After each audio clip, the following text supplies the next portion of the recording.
अपने नाज़रीन को अहम खबर से आगाह करेंगे। आईसीसी टी20 वर्ल्ड कप में बड़ा अपसेट देखने को मिला है। जिम्बाब्वे ने ऑस्ट्रेलिया को शिकस्त दे दी है। जिम्बाब्वे ने ऑस्ट्रेलिया को 23 रन से हरा दिया।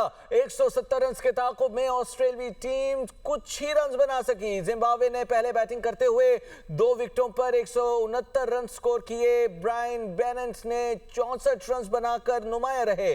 सिकंदर रजा ने 13 गेंदों पर 25 रन की बारी खेली। वर्ल्ड कप में बड़ा अपसेट हुआ है। जिम्बाब्वे ने ऑस्ट्रेलिया को शिकस्त दे दी है। अपने नाज़रीन को बता रहे हैं, वर्ल्ड कप की तारीख में यह बड़ा अपसेट है। ऑस्ट्रेलिया जैसी टीम को जिम्बाब्वे ने शिकस्त दी है और अपने नाज़रीन को यह मनाजिर दिखा रहे हैं। और उस वक्त के ये मनाजिर हैं जब जिम्बाब्वे ने यह अपसेट किया है और ऑस्ट्रेलिया की टीम 146 रन ही बना पाई है और 170 रन का हदफ दिया गया था और 146 रन ही बना पाई ऑस्ट्रेलिया की टीम। अपने नाज़रीन को बताएं, टी20 वर्ल्ड कप में बड़ा अपसेट होने के करीब जिम्बाब्वे की तारीख रकम करने को करीब था और इस तरह जिम्बाब्वे को 23 रन से बआसानी उसने शिकस्त दे दी है ऑस्ट्रेलिया को। और अपने नाज़रीन को ये मनाजिर भी दिखा रहे हैं कि जिम्बाब्वे ने तारीख रकम की है और इस हैरत अंगेज मार्के में हैरत अंगेज शिकस्त दी गई है ऑस्ट्रेलिया को। अपने